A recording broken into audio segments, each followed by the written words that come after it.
सियासी लड़ाई में जुबानी जंग कैसे रहा महाराष्ट्र का चुनावी माहौल। महाराष्ट्र में चुनाव हलचल तेज हो चुकी है। मैदानी प्रतिद्वंदी एक दूसरे के आमने सामने आ चुके हैं। वही जुबानी जंग की खूब चल रही है। सीएम शिंदे ने उद्धव ठाकरे के ऊपर सुरक्षा जांच को लेकर तंज कसा है।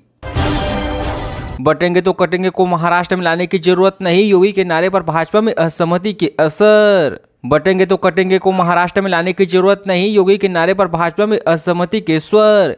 योगी आदित्यनाथ के इस बयान के खिलाफ एनसीपी नेता अजित पवार भी खुलकर सामने आ गए हैं। हाल ही में उन्होंने कहा कि मैंने पहले भी कई बार कहा है कि इस तरह की राजनीति महाराष्ट्र में काम नहीं करेगी। हम वीडियो बनाकर पोस्ट नहीं करते। बैग चेकिंग को लेकर शिंदे का उद्धव ठाकरे पर तंज। एकनाथ शिंदे ने स्पष्ट किया कि देवेंद्र फडणवीस, नितिन गडकरी और अजित पवार के बैग की भी चेकिंग किए गए हैं और यह चुनाव आयोग का यह ड्यूटी पर लगने वाले अधिकारियों का काम है।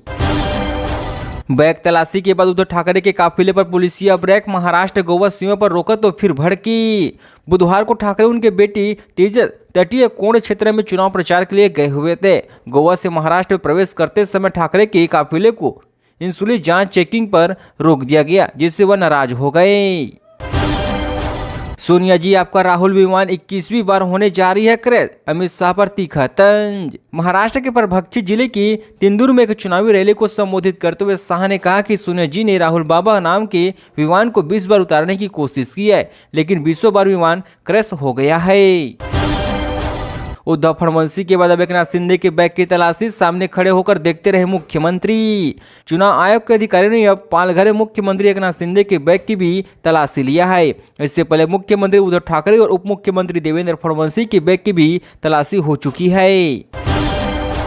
इंदिरा भी स्वर्ग से लौट आए तो नहीं ला पाएगी। आर्टिकल 370 औरंगजेब फैन क्लब बना एमपी अमित शाह। राहुल गांधी पर तंज कसते हुए शाह ने कहा कि आपकी चौथी पीढ़ी आ जाए तब भी मुसलमानों के लिए कोई आरक्षण नहीं होगा। उन्होंने कहा कि मैंने पूरे महाराष्ट्र का दौरा किया और विश्वास के साथ कह सकता हूं कि 20 नवंबर को विधानसभा में एनडीए की सरकार बनेगी।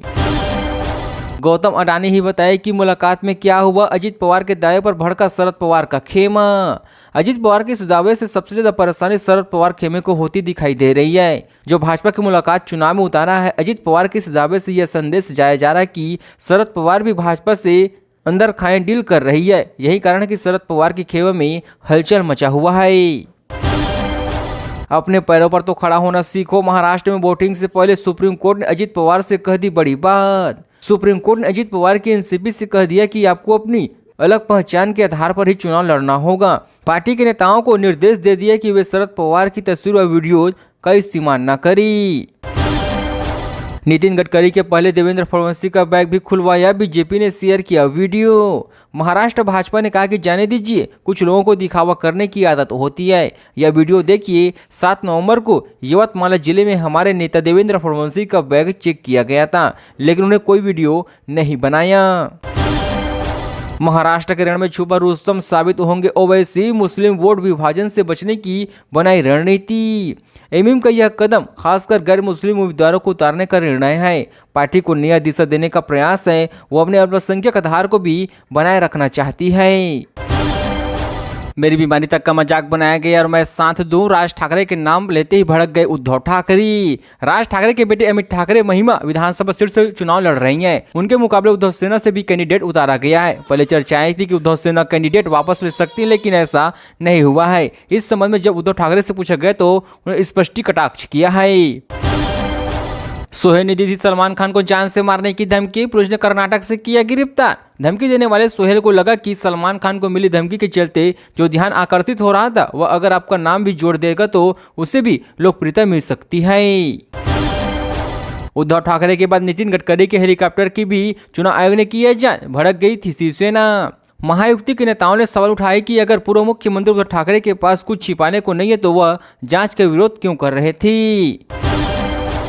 2019 में शरद पवार ने की थी अमित शाह के साथ सरकार बनाने की बात। अडानी भी रहे मौजूद। अजित पवार ने उप मुख्यमंत्री के रूप में शपथ ली थी और देवेंद्र फडणवीस ने मुख्यमंत्री के रूप में शपथ ली थी, लेकिन 80 घंटे के भीतर सरकार गिर गई। अजित पवार वापस एनसीपी से लौट आए, शरद पवार के साथ जुड़ गए।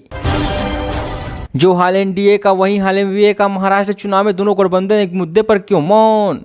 मुख्यमंत्री एकनाथ शिंदे ने सोमवार को जिले में 2 चुनावी रैलियों को संबोधित किया है, जहां उन्होंने एनडीए और उद्धव ठाकरे की नीति शिवसेना की आलोचना की, लेकिन वह मराठा व ओबीसी आरक्षण के मुद्दे पर टिप्पणी करने से बचते नजर आए हैं।